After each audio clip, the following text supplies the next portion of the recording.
Hello and welcome to Base Creators video series Success Through Lockdown, where each week I look far and wide for some of the more unsung entrepreneurial superheroes who've overcome lockdown and are ready to share their ideas with me. Now, last time I had Luke Pierce from Radical Tea Towels, who in response to lockdown had completely changed his marketing message. On top of that, Luke also began adapting the same product they use for tea towels for face masks in line with customer response. You can see that interview on the Base Creators website at basecreative.co.uk. In using this video series to explore how businesses all over the globe have been successful and have innovated through a period of lockdown in order to inspire us all. And today I'm heading over to Serbia to interview Sasha at Vega IT. Sasha, hi, how are you doing? I'm doing great now, thanks. You're doing great now. It feels like we might be a little bit more out of, or easing out of lockdown in these times, which is great news. You guys are in IT sourcing, is that right? And tell us a little bit more about Vega and where you're based, who your clients are, and what the impact of lockdown has been. So Vega IT is a software development company from Novi Sad, Serbia. I've co-founded it with my partner Vladan 12 years ago.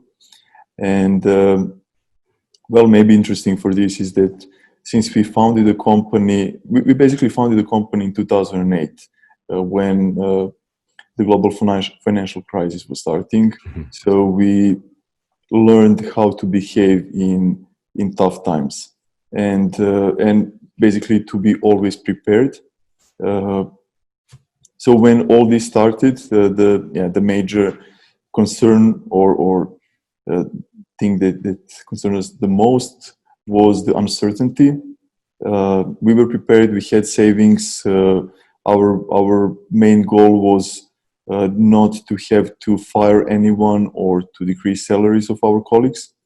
But it hit us hard, you could say, because in the first 2 weeks we lost around 30% of our monthly revenues. It was challenging, but it's much easier now because we managed to recover and to get to around 10% less revenues than what we had before the outbreak started. I think you mentioned about 2008 financial crisis. The difference, I think, from this experience is the foresight that we had. Now, I know that it was a couple of months, maybe 3 months, from the initial sort of understanding of how serious COVID-19 was to then going into lockdown. And certainly in the UK, it felt like we had no foresight about what was about to happen and not enough preparation. So, for you guys, I'm sure, having had the 2008 experience and now, what was the first thought that came into your head when the Serbian government said, that's it, we're going to have to start working from home if you can, or just shut up shop if you're not able to do that? What was your first thought?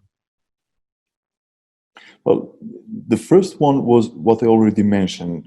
What shall we do not to have to fire anyone and to sustain our business?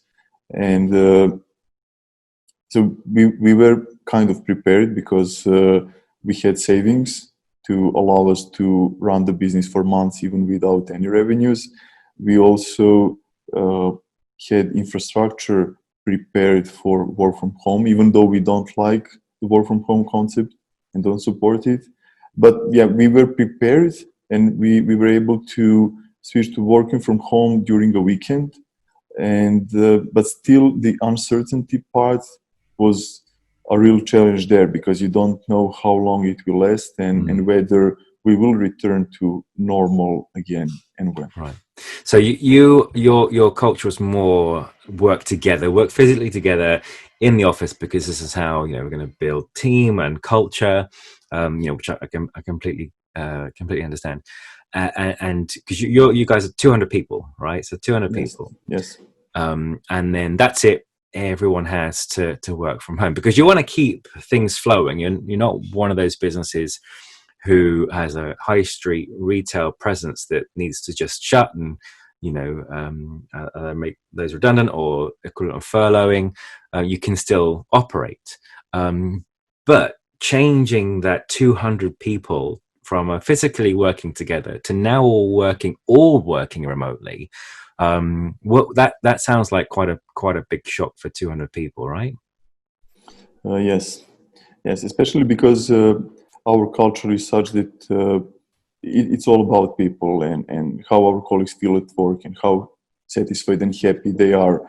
And everything around us here is in glass, transparent. You can see everyone, Right. and it's very easy to understand how someone feels at work. And then in just one day, we lose that. People are spread throughout the city, sitting in their homes, and we can't see them. And so they're still doing great work, and they were behaving responsibly and going an extra mile when working with their clients, etc. But we don't see them, and so things that we started practicing then was to have regular all hands Zoom meetings instead of meeting in our office. Uh, then basically we were completely transparent with our colleagues on what's happening around our business, both negative and positive news. And for a few weeks, it was only negative news day after day or week after week. And we also started encouraging our colleagues to use more a tool that we've built called Heart Count. And that tool allows us to know on a weekly basis how our colleagues feel at work. So they would receive 3 simple questions on Friday morning, and by answering to those questions, we would know how they feel and then know who we need to speak with more and how we can help them. Yeah, maybe also. Yeah, That's really interesting, I think, because what you've mentioned at the beginning, how important it is to be transparent and your office layout and having windows and being able to see straight away, from someone's facial expression, how they're feeling. And instead you're talking about a proprietary tool called Heart Count that allows you to, in a different way, still maintain that culture of being a people focused organization. It's interesting. Yeah. Were there any other, as an IT company, you're probably most kind of well placed to advise others on the kind of software or tools or what's available to everyone that might be equally helpful when you're shifting a huge number of people from working physically together to now working remotely. Yeah. So yeah, there were a number of things. So first, our people operations team and I had much more calls with our colleagues, trying to spend as much time as we can with them. And we still have 200 people, so we couldn't speak with everyone every day, but we were trying to do as much as we can to better understand how they feel at home, whether we can support them in any way, if there are any challenges in the work, and so on. Other than that, related to the lockdown, but not only that, it's also related to the size of our company. We figure out that we need more people who will follow the work and personal professional development of our colleagues. So we decided to adopt an organizational structure called metrics, where you in addition to having team leaders and project managers in teams, you also have functional leaders, so people who would follow work and progress of our colleagues year after year, no matter what project they are on or what client they are working for. So we basically call that role a development lead, and we introduced a few people to that role, and they took over to work with our colleagues full time and make sure that they are using their potential the best, and that we are doing what we can as a company to make them feel better at work. Okay. You're about to come out or easing out of lockdown now, as we speak. You mentioned in our sort of pre-interview conversation about 3 or 4 weeks. Are there going to be any changes that you've put in place now that you might consider keeping when lockdown is eased? In particular, your work from home policy. Yeah, well, when it comes to work at home, we don't really support that. I mean, it was great. You could say we were happy or blessed to be able to continue with our business by working from home.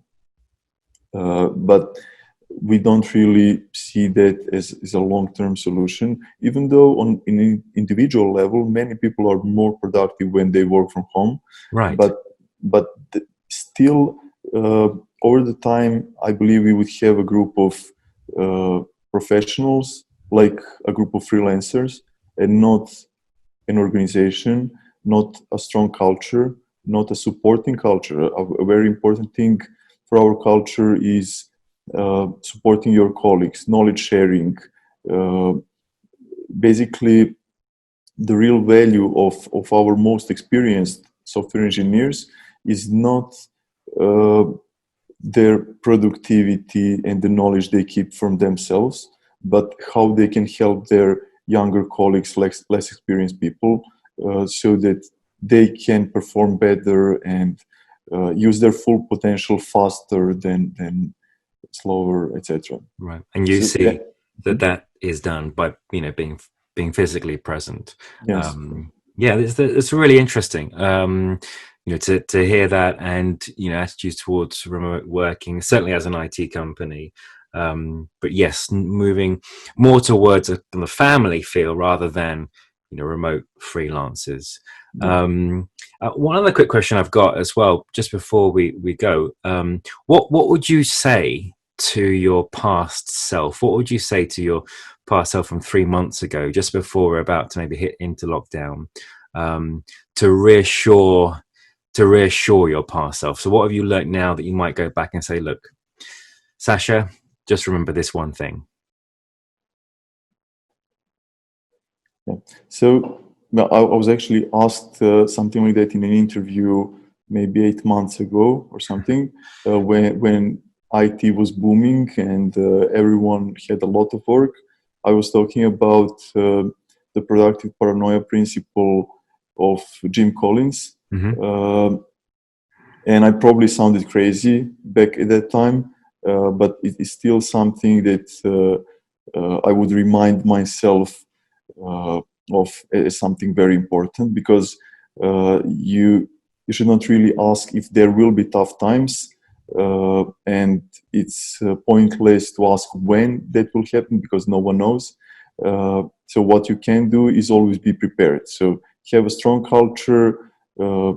Think about savings, so have enough money to be able to go through tough times, and choose the right people uh, who will be able to support you during good and bad times. Good. I think sound strong advice as well. Sasha, I appreciate your time today. Thank you for telling us your lockdown story. It's been a pleasure. Thank you for calling me.